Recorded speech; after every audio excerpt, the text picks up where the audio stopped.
Você está Minha, baixinho para mim. Oi, meu amor. Bom dia, boa tarde, boa noite para você, quanto para todos tempo, hein, que a nós. gente não se Quanto vê. tempo.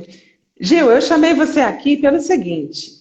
É, assim, eu passei hoje o dia pensando assim nos meus amigos gaúchos, né, daquela época em que a gente estava lá na faculdade. Você chegou a fazer faculdade? Você fez a FRJ comigo, não foi?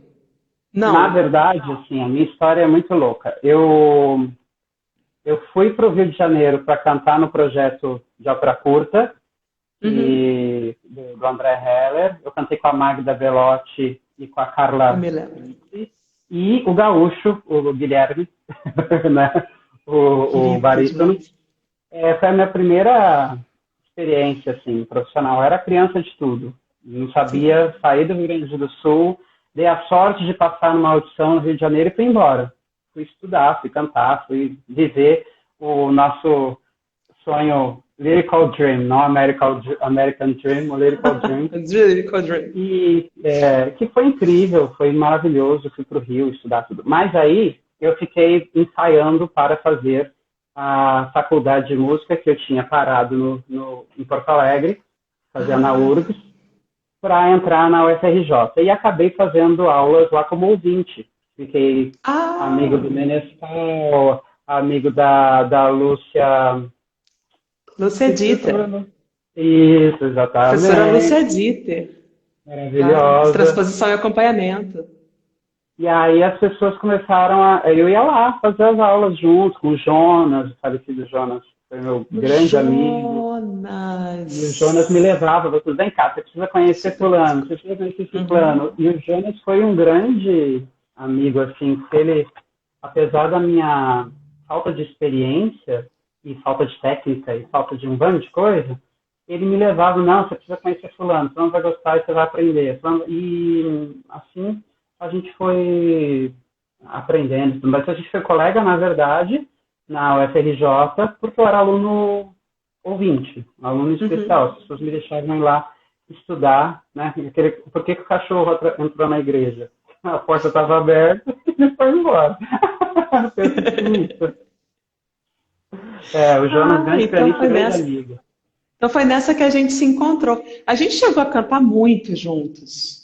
Sim, graças a Deus. Na verdade, assim, Ah, eu adorei. nosso primeiro encontro, tá, foi em Curitiba. Eu me lembro de chegar, A foi no Festival Neide. de Música, que é a Neide, exato. A Eu me lembro Neide. de chegar lá, eu tinha 21 anos, já era mais velho que você naquela época. 21 anos, e foi a primeira vez que assim, eu saí de Porto Alegre para ver o que acontecia de música fora, né? O que era o mundo da música fora do meu coral, dos corais que eu cantava, porque era basicamente essa vida musical que eu conhecia no Rio Grande do Sul. Depois eu vim conhecer que tinha ópera, tinha concerto, tinha gente cantando, tinha um bando de coisas, mas eu era dos corais, né? Os corais de cidade, assim, eu cantava no coral de Canoas e no coral de Porto Alegre e fazia música coral e música sacra.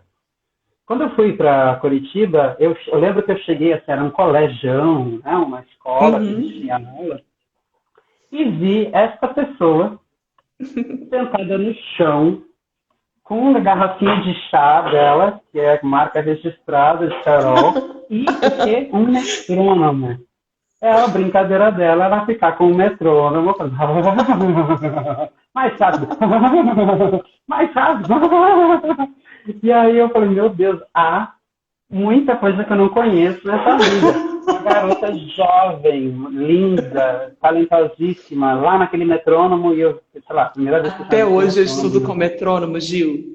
Menino, se você entra no camarim antes de uma apresentação minha, especialmente se for barroco, tô aí, ó. Eu tô com certeza trabalhando com metrônomo. Aliás, aluna do meu Brasil, estudem com metrônomo. Não é coisa só para violinista. Todo Exato, não, mundo poderia estudar. ainda mais quando você tem um repertório de muitas notas por segundo, por Tem. minuto, né? Você precisa, não dá para confiar só no seu timing, porque Não. não é na maior parte do tempo o seu tempo que vai valer, né? É o Sim, tempo é. maestro, do conjunto, É, do é. violinista. Então, você precisa estar preparado para mais e para menos. É interessante isso, né, Gil? Porque assim, eu gosto de dois aspectos. Hoje, nos últimos anos eu tenho entrado mais em contato com, com o repertório francês, e o repertório francês ele é baseado no ritmo de fala. No ritmo de fala francês típico, né? Que é muito engraçado, porque é sempre assim, vem aqui que eu vou te contar um negócio, mas eu não sei o que é. A frase francesa é sempre assim, vem aqui, você quer... Eu começo e a frase fica meio... É uma frase sempre assim, que ela tem um impulso e vai. Mas a frase italiana, que foi onde a gente começou, né? Ela vai nos extremos de andamento. Ela é muito lenta, muito alongada, né? Ou então muito métrica. E isso é muito interessante, porque ela te leva além da sua capacidade, que é típico da fala, né? Desse ritmo que a gente está empregando aqui. Ele te conduz a um uso do fôlego de uma forma mais atenta e da atenção, lá na outra ponta da corda, também. É interessante isso, né? E você precisa chegar até o final com essa organização diária, de força, para poder dar. Porque vai ter um impulso um pouco mais sonoro no final da frase do ar residual, e que no francês você quase chega no portão, depois você organiza e Nunca termina tem bonito. enormes frases, nunca vai ter grande, porque é teatro em geral, né? Parece ter uma frase, tal, mas assim, é sempre baseado no ritmo de fala. Eu sempre vejo a frase francesa mais assim. É interessante essa coisa do metrônomo, porque esses últimos tempos agora que eu tenho camerata barroca, e o repertório é a ditata da Due Venti, como chama aquela? Ah, sei lá, tudo repertório de bravura e de fogo saindo pelas ventas. Uhum. E eu voltei a usar muito o metrônomo e disse, eu deveria estar usando mais em todo o meu repertório. Porque essa também é uma coisa que acontece, né? Falando aqui de metrônomo, a gente também tende a se impor. A gente se impõe aos músicos, a gente se impõe aos maestros, a gente se impõe e fica arrastando.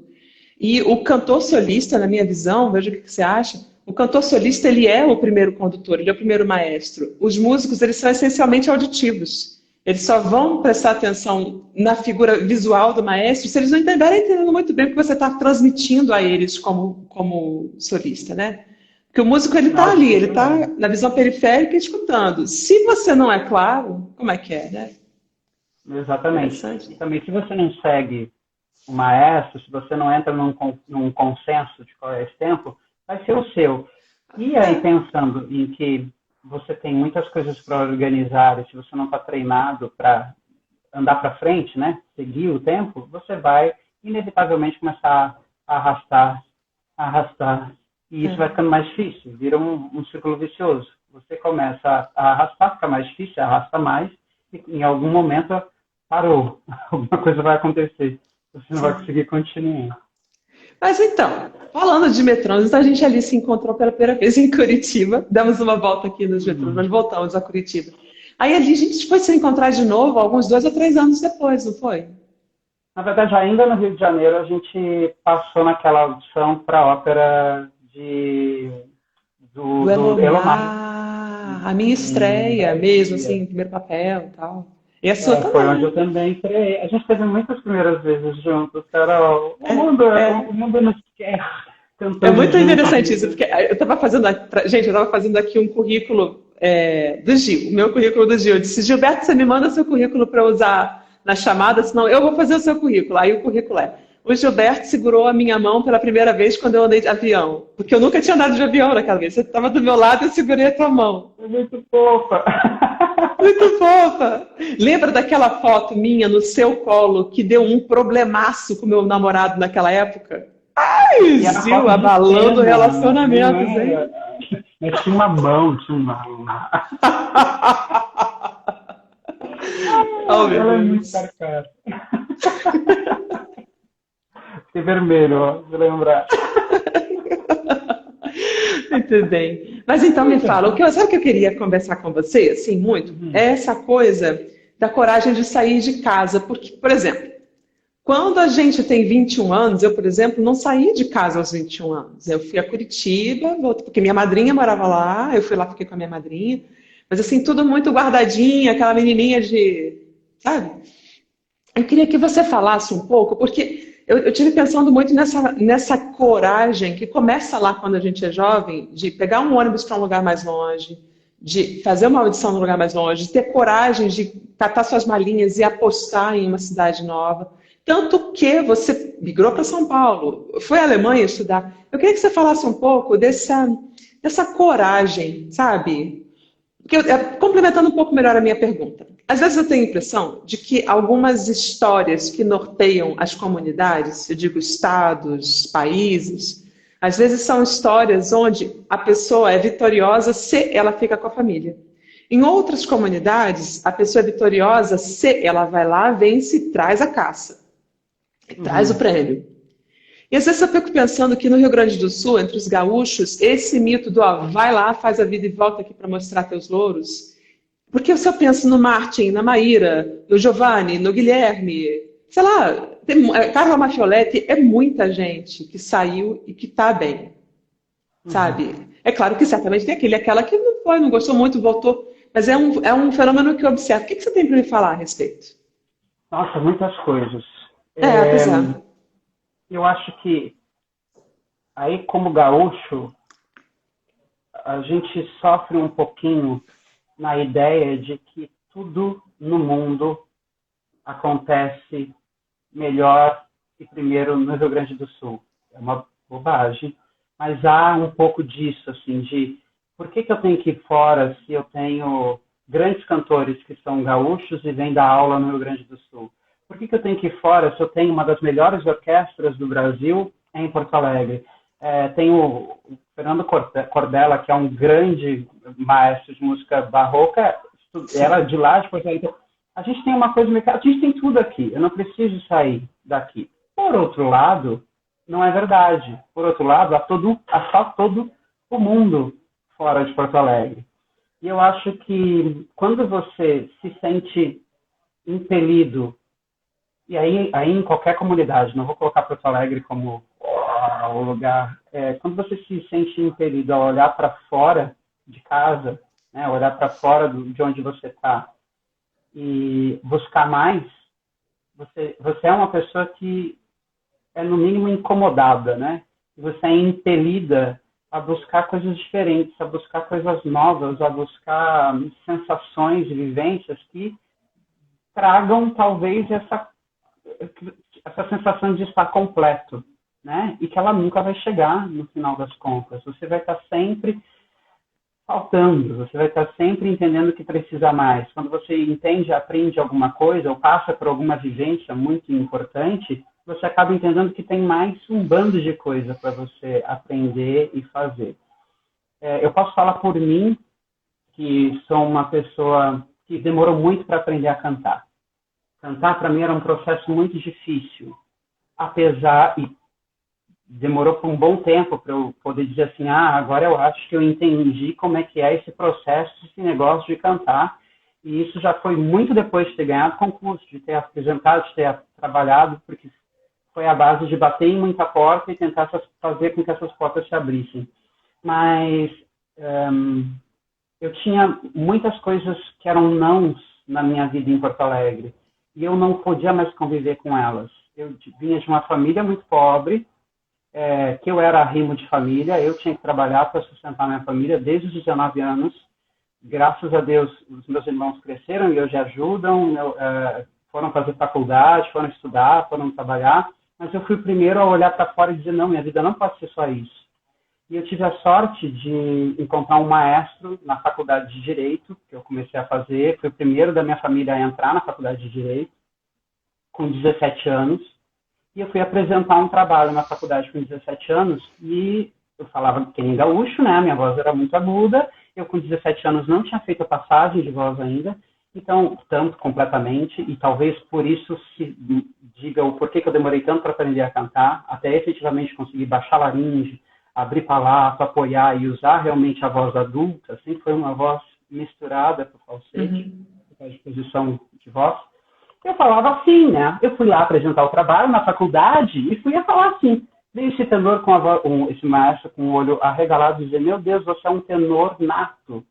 E eu ri da cara dele e ele ficou me enchendo o saco até eu fazer 18 anos e aí eu fui pro coral dele para ele parar de de me convidar a cantar no coral dele. Ele parar de me dizer que eu tinha que ir no coral dele cantar. E acabei descobrindo que eu podia fazer, mesmo que sem tanta qualidade, fazer algo que era bonito e especial.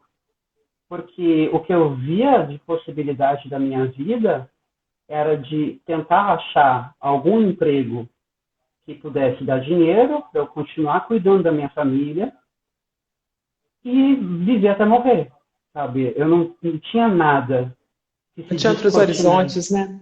Não tinha. Eu fui o primeiro, eu fui tão longe, eu entrei numa faculdade. Meu pai, ele terminou o colégio com 18 anos e mandaram ele embora, ele estava na quinta série.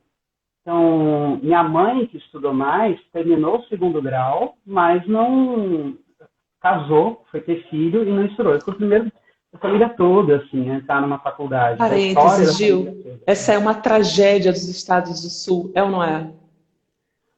Um horizonte de escolaridade muito baixo, porque eu vejo que, assim, meu pai hoje mora em Santa Catarina, e eu fiquei estarrecida com a quantidade de mulheres de classe média, tá? Eu não estou falando de classe média, que terminaram o primeiro grau, casaram-se e têm, assim, muitos filhos, e todos... Mas uma mulher da minha idade, já com filhos, um de 28, outro de...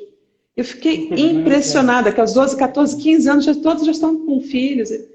É muito interessante isso, né? É muito interessante o que você fez de sair desse circuito, né?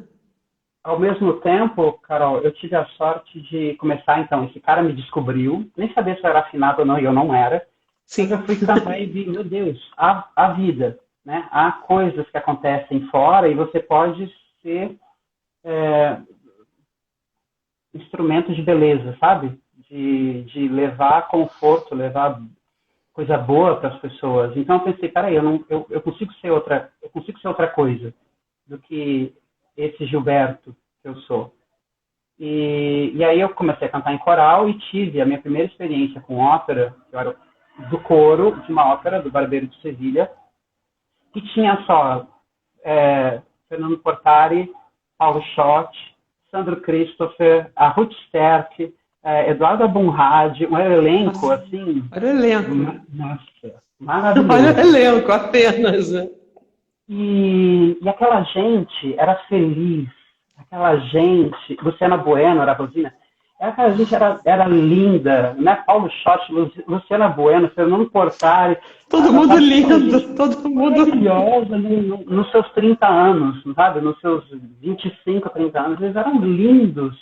E eu falei, meu Deus, será que eu consigo estudar e chegar a 1% do que esse povo é?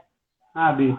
Ter uma vida que seja de viajar, de ser respeitado, de poder ser quem é, porque eu também estava descobrindo minha sexualidade. Então, morava em Porto Alegre, fechado. Porto Alegre era, né? Porque eu estou falando de 20 e poucos anos atrás, muito fechado, muito machista. E você vê que as pessoas podiam ser quem eram, gays ou não, ou artistas, ou né, o que elas quisessem ser da vida, e serem respeitadas pela sociedade, sabe? Elas não eram criminosas ou párias, elas eram inteligentes, respeitadas e úteis, sabe? Sim. Aí eu falei, eu posso fazer isso. E a partir daí, eu resolvi que eu ia embora. E foi quando eu comecei a olhar para o lado. Assim, fui para Curitiba fazer o festival de música. Acabei passando na audição para o Rio, quando eu já tinha 23 anos. E aí eu pedi demissão da empresa que eu trabalhava, peguei meu seguro-desemprego e fui embora, com a mochila louco, completamente louco. Me lembro desse momento da sua vida. Louco, sabe, de trocar o almoço pela janta, de trocar a passagem de ônibus, caminhar 2 horas para chegar onde tinha que chegar para comprar um creme cracker e comer, sabe. Hoje, quando a gente vê assim, a vida é maravilhosa, eu ganho dinheiro, trabalho, vivo, dou aula, canto em casa, sabe, hoje não, hoje a vida está meio diferente, mas parece que foi tudo mais rápido e fácil, sabe, do que realmente foi, mas foi batalhado. Eu me lembro dessa sua batalha e eu te admirava tanto, ainda admiro por isso, né? É muito interessante, né? Porque aí a gente tem que dar um salto aí na temporalidade, porque eu te vi, eu vi se reinventar em diversos momentos de sua carreira, de sua vida, de sua trajetória. Eu acho que esse é, na verdade, o grande ponto que eu queria trazer aqui. Eu queria muito que os meus amigos, colegas, alunos, a galera que vai ouvir esse podcast depois, que vai ver o vídeo, que a gente olhe para você, e assim como eu olho, né? Eu dizendo, gente, olhe para essa pessoa que tem uma fibra e tem uma fé, mas não é uma fé que tudo vai ficar cor-de-rosa, tem trabalho. Trabalho, E tem estudo. uma não desistência, né? Tem um amor assim de fundo pela vida. É tão lindo isso. Eu hoje, talvez eu olhe para trás e digo, meu Deus, quanta burrice. Porque Como eu fui as louco. pessoas escolhem sofrer, as pessoas escolhem sofrer, a pessoa escolhe ser maltratada, a pessoa escolhe ser... Porque o nosso meio é um meio que pode ser muito malvado, né? É um meio que pode Muito ser cruel. muito Sim. cruel. E não foram poucas as vezes que as pessoas mal fizeram, mal disseram, mal ajudaram, atrapalharam nesse processo, né? Desde comentários desnecessários e maldosos, até assédio moral, assédio sexual. Então, você tem que sobreviver a muitas coisas, né? Quando você, talvez, venha como eu, de uma família muito pobre. Então, você não tem pessoas que te dão suporte Sim, assim como eu. Assim como eu. para pelo menos as pessoas terem receio. Não, ele é filho de alguém. Não, ele é sobrinho de não sei E quem. instrução. A gente às vezes não recebe, assim como você e eu, não recebemos nem instrução suficiente para reconhecer as situações como perigosas. O Michel de Exatamente. Souza, conversamos algumas mais, mas eu vou mencionar o Michel porque ele é da mesmíssima origem que nós, né? Vem de Petrópolis, ele é um menino de favela, você também de uma comunidade pobre, eu também do subúrbio,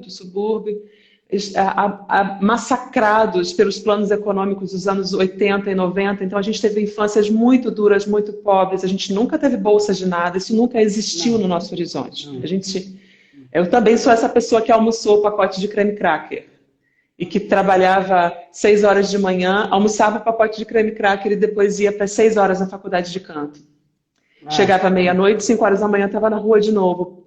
E essa era a sua rotina, era a rotina do jovem adolescente da nossa geração. Esmagadora maioria. Né? Só que isso também... Eu não estou querendo dourar essa pílula, não, que nem você. Mas isso dá para a gente uma dimensão do que é de verdade e o que não é. Eu acho que assim, é o que nos permite transportar, ao mesmo tempo que a gente não reconhece certas situações, assim como você, de assédio moral, sexual, enfim, de todo tipo de assédio. Mas essa fibra, essa força também te permite ir além, passar além. Né? Exato. E nos dá noção real de que sim e de que não a gente quer dizer, né? A gente sofreu tanto, ganhou tanto, ficou feliz tanto, que também foi uma carreira, é uma vida maravilhosa também. Sim. De gente incrível, de amigos, de gente que eu nunca imaginei que eu ia conhecer nesse processo todo, mas você sabe o que você quer engolir e o que você não quer engolir. E aí, da vida mesmo, né? Relações pessoais, mas também de trabalho, de você saber o que você quer para você, com que pessoas você quer se alinhar, né? E que pessoas você pode deixar passar, porque as coisas passam. E eu aprendi a ser muito Quintana na vida, né? Eles passarão e eu passarinho. Eu sigo minha vida e se o vento que está vindo daqui não está sendo favorável para mim, eu busco outro vento e você sem feliz medo. Com ele, nenhum medo. Eu te vi pedir demissão do municipal, ir para o fantasma.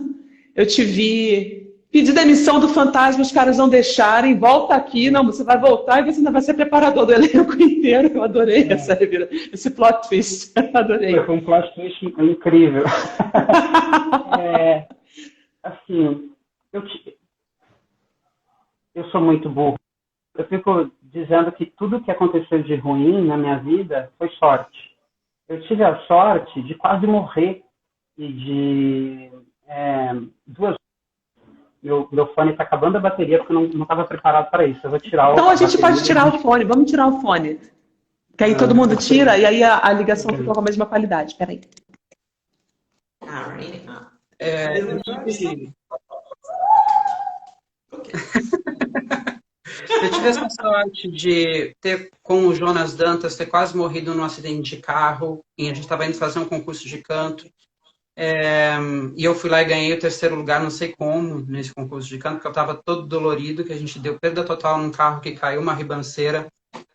Depois, na vida, vivendo, trabalhando lá, estava no Teatro Municipal de São Paulo, não estava feliz por uma série de questões políticas que aconteciam lá, artísticas e políticas, e eu resolvi que eu ia planejar a minha vida. Eu não ia envelhecer esperando que aquele emprego nunca acabasse, sabe? Que eu não ia ficar, apesar de estar num dos melhores lugares de trabalho da América Latina, talvez, né? Depois do Colón e, sei lá, da Ópera de Santiago, você está num grande lugar. E não sei, aqui baixou o volume para mim. Mas eu tive um insight de que eu ia estudar. Eu gosto muito de dar aula de canto, sabe? Eu acho que uma coisa que me faz estudar todo dia. Eu acordo de manhã, agora vou para a faculdade, mas estudo, não paro de estudar. Como que eu posso fazer com que os meus alunos sofram menos do que eu, sabe? Que eles consigam ter rendimento rápido, sem sofrimento, sem gastar a sua voz, sem dar cabeçadas em lugares errados, sabe? De que jeito que eu consigo fazer isso? E aí, estudar. E aí eu pensei, vou ser fonoaudiólogo. Porque qual é o meu plano de ação? Eu vou morrer professor de canto. Então eu tenho que fazer isso da melhor maneira possível. Como é que eu posso ser um especialista em voz? Mais, né? Vou estudar mais música? Vou estar mais em cima do palco? Isso não depende só de mim. A gente ainda na nossa carreira depende de que alguém diga sim, você serve, né? Sim, quero que você trabalhe. Então, para que isso fosse mais efetivo e dependesse mais de mim do que de outras pessoas, eu fui estudar fonoaudiologia. E já na primeira semana de faculdade, a gente entrou num laboratório de anatomia. E ver o corpo humano por dentro, encostar num diafragma, você mexer num pulmão, mexer numa laringe, ver uma prega vocal funcionando ali na sua mão, você mexendo e entendendo, me deu tanto amor que eu entendi que eu era um cara da saúde, sabe? Eu era um cara da voz. A música é um dos meios que a voz usa para ser produzida, mas a voz é tanta coisa junto. E aí, beleza, vou ser da voz, vou fazer faculdade de fonoaudiologia e ser professor de canto. E no meio desse período aí, eu quase morri. Tive uma hepatite fulminante, porque eu viajei, fui para Bahia, ser feliz, voltei de lá com uma hepatite A, que eu nunca tinha tido. Sim. E o médico achou que era uma super gripe e me deu paracetamol para tomar em doses muito altas. O paracetamol faz com que o fígado pare de funcionar se você tomar em doses altas. O meu já estava doente, então eu tive uma hepatite aguda. Precisei eu entrei para a fila de transplante em São Paulo, eu tinha que transplantar em 5 dias, senão eu morria. E aí, eu não fiquei sabendo, a única coisa... Você não sabia disso? Não. E a única coisa que me deixava triste na minha vida era voltar para ela como ela estava. Eu não podia, eu não tinha estudado tanto e batalhado tanto e sofrido tanto na vida, e recebido tanto não e tanto sim, para eu ficar preso trabalhando onde eu não ficava completamente feliz. Por uma série de questões, e não pelo lugar. O lugar é maravilhoso, né? O trabalho é incrível. Mas uma série de questões políticas fora do teatro, dentro do teatro, que me deixavam muito triste. E aí eu mandei o material para o Fantasma da Ópera da UTI. Tinha 5 dias de vida se eu não encontrasse um fígado. Eu mandei de lá de dentro. Olha, estou numa UTI, estou esperando um fígado, mas estou mandando o meu material para fazer a audição. No dia do meu transplante, o meu fígado resolveu voltar. Eu tenho também várias histórias de milagres, assim, na minha vida. Eu tive um sonho com uma mulher maravilhosa, isso é um papo para outro dia, talvez. E essa Sim. mulher chorava por mim. E o choro dela me lavou inteiro. E aí, quando eu acordei, suado, completamente suado, talvez por causa dos remédios que já estavam fazendo imunossupressão para poder receber o outro fígado, o meu fígado voltou a funcionar. E aí eu saí da fila de transplante e em 10 dias eu estava fora do hospital.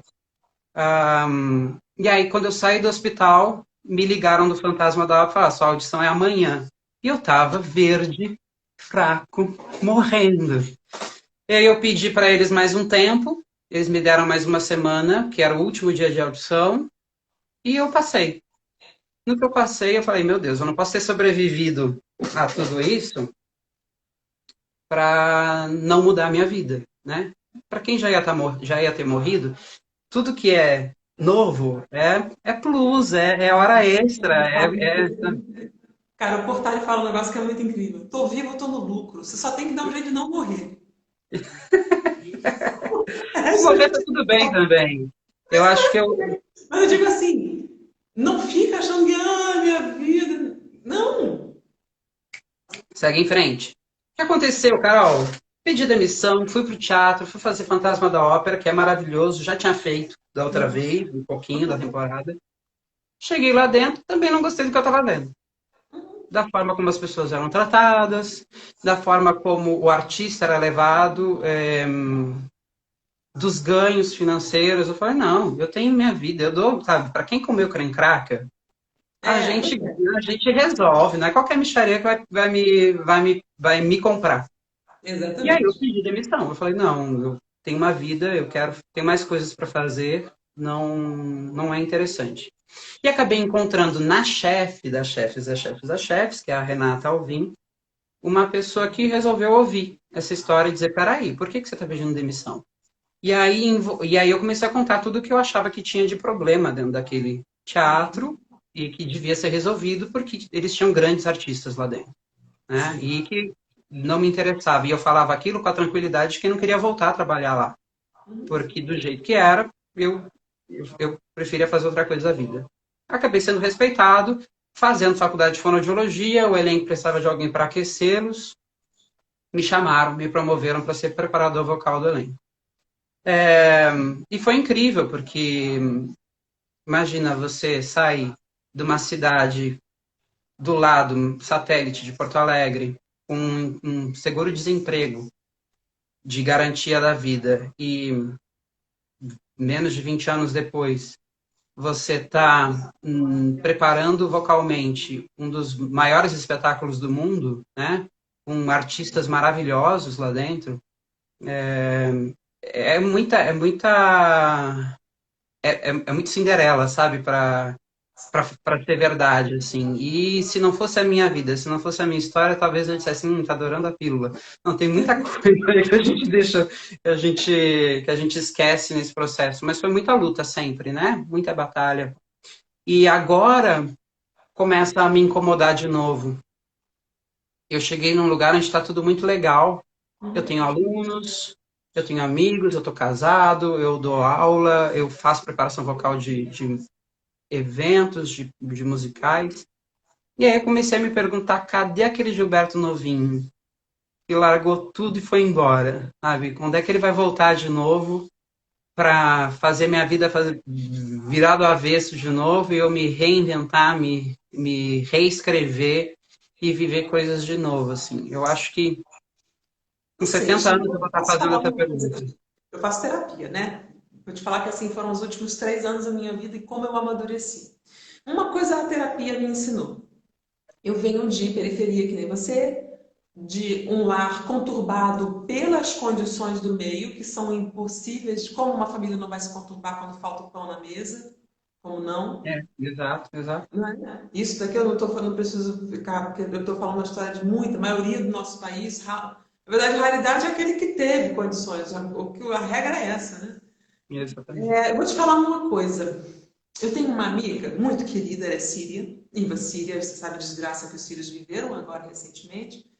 E a gente um dia estava discutindo sobre isso, sobre quando a gente vem de um mundo onde a violência e a carência, a falta, o ter que batalhar, batalhar, batalhar só para ficar de pé.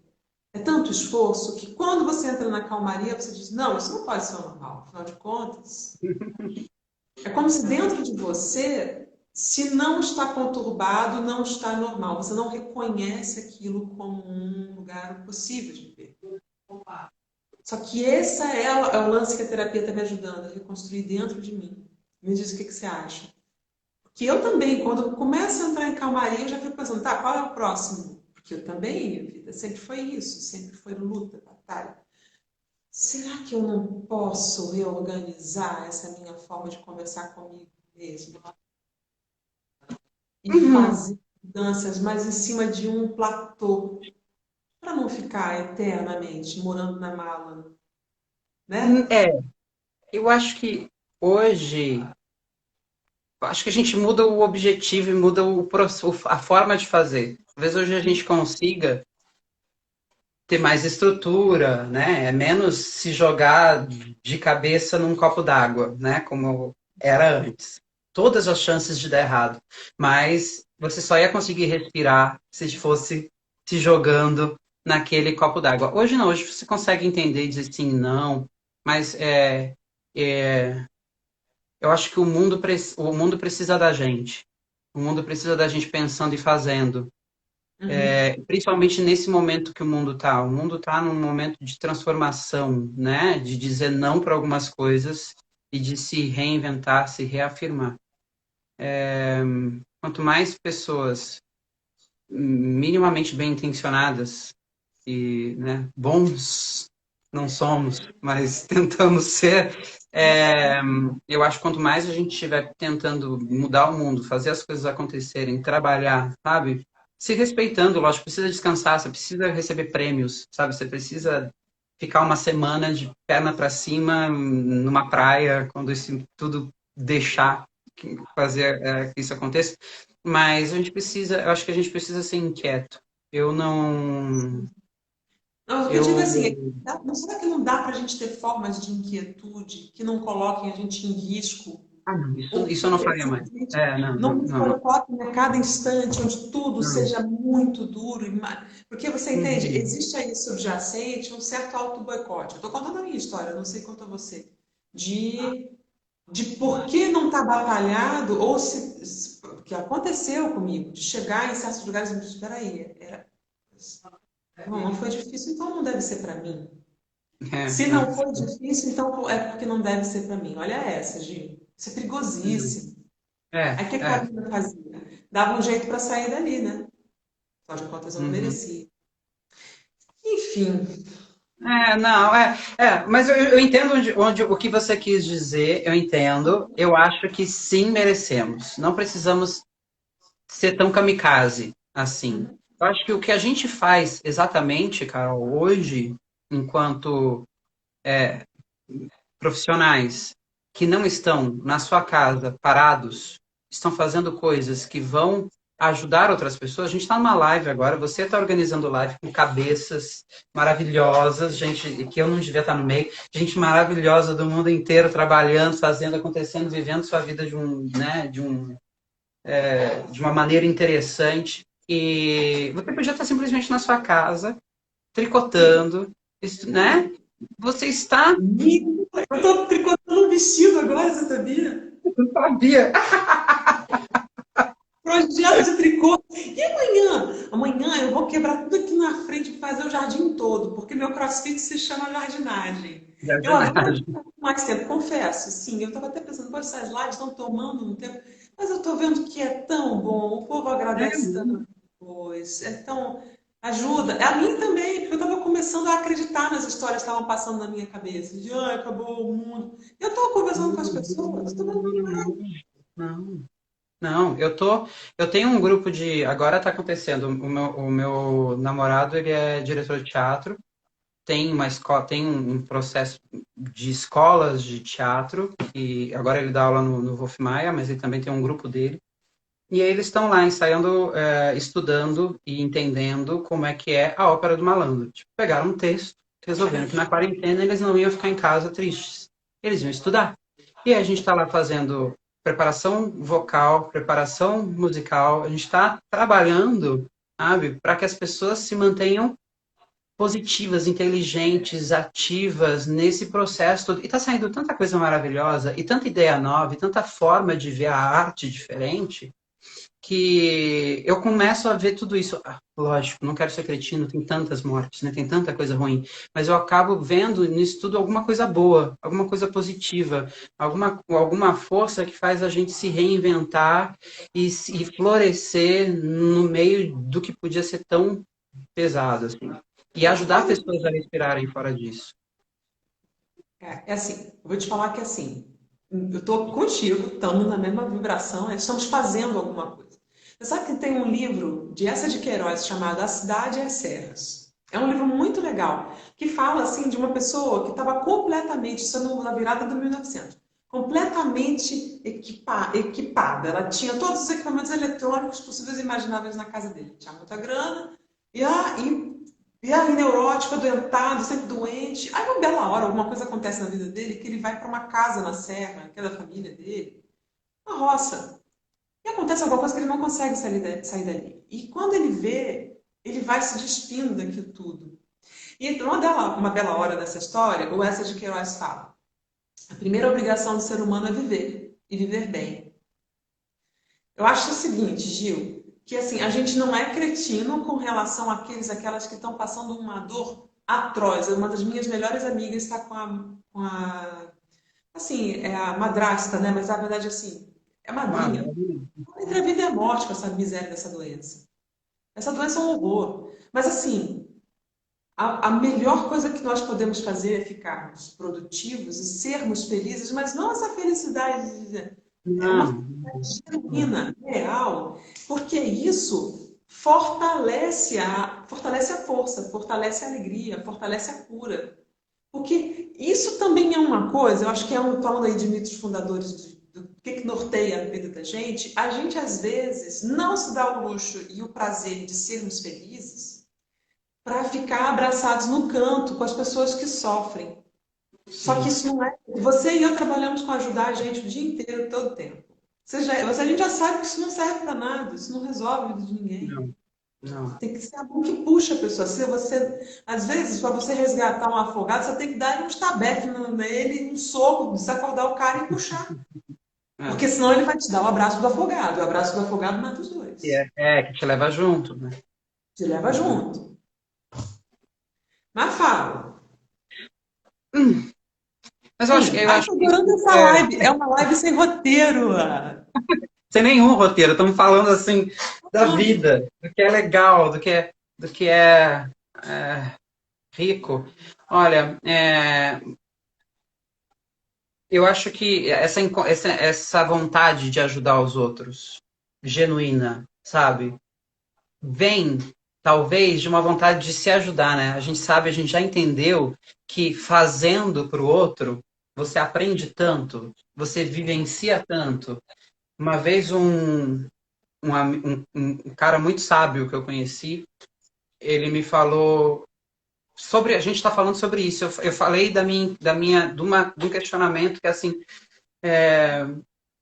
meu amigo, eu não sei o porquê que eu escolhi essa carreira em que cada vez que eu subo no palco, parece que eu estou indo para o matadouro, porque tudo pode dar muito errado, né? Eu estou indo me violentar cada vez que eu subo no palco, porque eu preciso sair do quentinho da minha casa, das minhas certezas de sim, e me jogar num precipício de dúvidas, né? De vão me amar, não vão me amar, vai dar tudo certo, eu vou conseguir cantar aquela nota, o tempo vai dar certo, eu vou lembrar o texto, a roupa vai ficar bem, vai ter luz, eu vou estar na luz. É tanta coisa que parece que eu estou andando para num matadouro e estou esperando em algum momento fazer assim, pum, e acabou essa história, sabe? Por outro lado, quando você está lá em cima do palco e quando, né, você trocou e você viveu, você viu o brilho do olho na pessoa da plateia, aquela nota encaixou, você chegou no final e teve o aplauso e você conseguiu ter a sua missão cumprida, isso é tão transcendental, isso é tão maravilhoso, que te faz esquecer tudo isso. É que nem a gravidez, né? Você passa 9 meses sofrendo, sofrendo, sofrendo, sofrendo, depois você pega aquele bichinho no colo e aquela ocitocina toda diz assim, valeu a pena, tenha mais 10. Aí você vai lá e esquece tudo que você sofreu para aquele ter de novo. É exatamente esse o processo. E eu falei para ele, eu não sei por quê, porque eu sei que dói, sabe? E aí, e aí ele falou desse nosso caminho de fazer o bem, de levar a felicidade para outras pessoas. Eu lembro quando o meu maestro lá ficava me enchendo o saco para eu cantar no coral e eu dizia não. Um dia eu estava passando a TV e aí parei na TVE, que é a TV Cultura do Rio Grande do Sul, e estava passando La Traviata, uma La Traviata de São Paulo, com a Lamosa de Violeta, o nosso querido. Como Germon, eu me lembro Não, dessa. o Germon era o nosso. Minha cabeça está muito velha, eu estou esquecendo as pessoas completamente. O Inácio. O Inácio era o Germon. Eu acho que o Mandarino, eu não lembro. Não, era o Walter Fawcett, o tenor. Mas eu peguei naquela ópera, naquela área que a Violeta briga com o pai. E aí a pessoa dizia a história, né? Dizia, ele mandava ela embora. Piange, piange, piange. Quando eu vi, eu estava tomado por aquela emoção, chorando, chorando. E eu falei, será que cantar em coral vai me fazer chegar perto disso? Dessa emoção de novo? Então eu vou. E aí eu lembrei, quando ele me falou isso, que aquelas pessoas que estavam cantando aquela ópera naquele dia, sem saber, elas salvaram minha vida, sabe? Elas mudaram completamente a minha vida. Então, se em algum dia, em algum momento, eu fiz alguém se emocionar e pensar fora da caixinha dela, valeu a pena, e eu me emociono nisso, valeu a pena todo o sofrimento, sabe? De subir no palco. É como o Michel falou da outra vez, cachê tá pago. Exato. Tem Porque diversas formas no nosso trabalho a gente tem diversas formas de retribuição. Tem o financeiro, né? Mas também tem esse pagamento. Esse é um dos cachês que a gente recebe, né? é o que, no final das contas, a gente vai levar com a gente e deixar aqui. E aí esse amigo falou que não há copo que não leve água, que não fique molhado dela. Não há. Não tem como você não levar alguma coisa para alguém e essa coisa não ficar em você.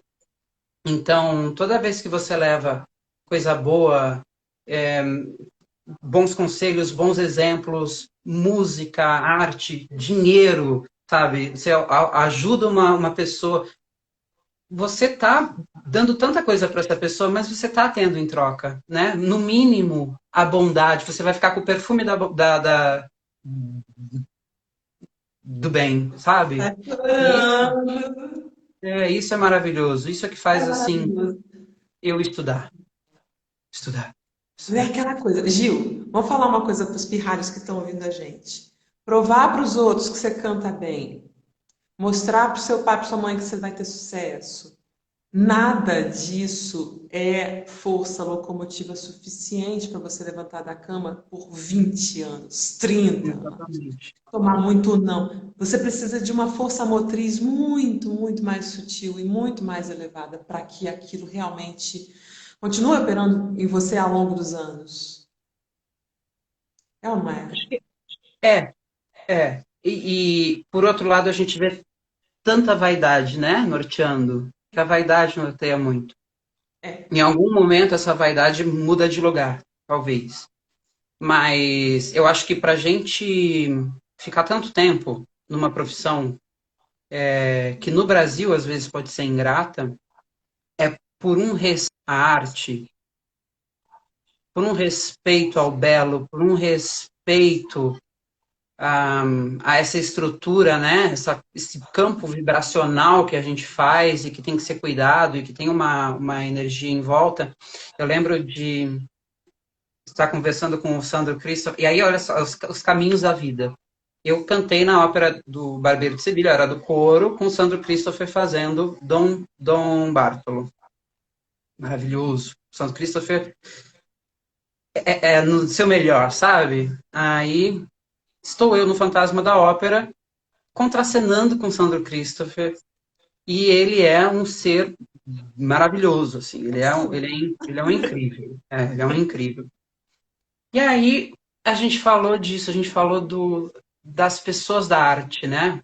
Os homens e mulheres da arte, desse ofício de entender que você serve a um bem maior, né? Você serve pela continuidade daquilo que salva o homem, porque hoje a gente consegue viver sem um monte de serviços, né? Um monte de coisas pararam de acontecer ou estão acontecendo remotamente. Mas a gente precisa de arte, a gente precisa de atores, a gente precisa de escritores, a gente precisa de cineastas, a gente precisa de música. A arte nos mantém em algum norte, né? E a gente é guerreiro disso. Acho que é isso que faz a gente querer continuar. Infelizmente, talvez menos homens e mulheres da arte estão sendo feitos com esse respeito à arte, sabe? Com esse saber que quem veio antes, por pior de qualidade vocal e artística que a pessoa esteja, ela veio antes, ela merece respeito, Sim, tem sabe? precedência. Ela É, tem precedência, tem que dar passagem para ela e pedir a sim, benção. É muito importante exatamente. pedir a benção para os nossos ancestrais em termos de profissão. Acho muito importante. Pagar tributos, né? Entender que, olha, tudo bem, eu fui mais além tecnicamente, eu converso isso muito com a Zezé Cheritarese, um dia estava falando na nossa Maravilhoso. e a Zezé e eu falando, incrível como hoje na graduação em canto, o nível que os garotos entram é o nível que eu saía, que é você e eu saímos. Que ótimo, que continue assim, né? Exatamente. Mas é muito importante também ter essa. Interessante que o André Heller, no último encontro, falou a mesma coisa. Existe uma precedência, você tem que dar esse espaço. Sim. Gilberto Chaves, a Vai nossa acabar, gente, né? live está nos últimos 5 minutos e nós temos uma surpresa para os nossos amigos. Dá o tom aí, maestro! Meu Deus do céu! Peraí, que Você agora eu fiquei puxa, nervoso. garoto! Eu fiquei nervoso, calma. Eu não Não sei mais onde fica, é que eu fica tô. ótimo! Você me Fica fez ótimo! chorar, você me fez abrir meu Localiza! coração. Eu não lembro, eu lembro que era em Dó maior que você estava fazendo. Vamos dar o tom aqui, dá uma. Tá lá, e a gente segue. Eu vou lendo aqui, não vou conseguir tocar, não, que eu não. Tá em sol aqui, amigo. Vamos lá. Vai, puxa você, começa você que eu vou atrás. Vou na tua... Ando devagar, porque já tive pressa e levo esse sorriso, porque já chorei demais. Hoje me sinto mais forte, mais feliz, quem sabe só levo a certeza de que muito pouco sei ou nada sei. Conhecer as manhas e as manhãs, o sabor das massas e das maçãs. É preciso amor para poder pulsar, é preciso paz para poder sorrir, é preciso a chuva para florir. Penso que cumprir a vida seja simplesmente compreender a marcha e ir tocando em frente. Como um velho boiadeiro levando a boiada, eu vou tocando os dias. Pela longa estrada eu vou, estrada eu sou. Conhecer as manhas e as manhãs, o sabor das massas e das maçãs. É preciso amor para poder pulsar, é preciso paz para poder sorrir, é É preciso a preciso a chuva chuva para pra florir. florir. Toca aqui, Gil! Ai, eu te amo muito, garota. Você sabe, Fernando Portari, Carol Faria, Sebastião Teixeira, sabe essas pessoas que são amor? Por onde passa, você fala, ai, que vontade de levar para casa num potinho, guardar do meu lado, para ter sempre. Porque são só amor, né? São só ajudar e é muito lindo, assim, quando a gente encontra gente assim na nossa vida. Talvez eu me inspire em vocês, assim, para tentar fazer essa diferença, sabe? Para ser essa pessoa que vai ajudar os outros no meu quadradinho, no meu cercadinho, sabe? Para quem chegar, Você mas Você é, Gil. Vou te falar, já é. E ó, é o que pode ser também. Também estou pensando assim, eu só posso ser o que eu posso ser. Mas é lindo, viu, Gil? Muito bom fazer o melhor demais. possível, né? Dentro do que a gente pode, das nossas possibilidades, e é isso. É trabalhar para ser bem, trabalhar para ser bom, trabalhar para ser mais para os outros. E aí nisso a gente recebe de volta carinho, recebe de volta ajuda, recebe de volta uma mão para te ajudar quando você precisar. Eu acho que a vida é essa, é esse círculo, sabe? Se não for assim, em algum momento a vida vai te mostrar que tem que ser assim, e aí você vai aprender de alguma maneira ou de outra que você depende das pessoas e fazer o bem para essas pessoas é sempre a melhor opção. Sim. Que coisa linda. Gil, meu amor, muito obrigada pelo seu tempo. Um beijo a todo mundo, viu? Que esteve aí Obrigado a acompanhando. todo mundo. Eu vou depois assistir de novo para ler todos os comentários, porque eu fiquei aqui chorando e aí não. Vambora. Um beijo enorme. Ó, isso aqui vai virar podcast. Eu te mando o link, tá? Do Tá bom, chazinho. Um quero beijo. ver. Beijo, Tchau, querido. Gatona. Adorei. Obrigado pelo convite, viu? Eu Obrigado, gente. também. Um beijo. Tchau. Beijo.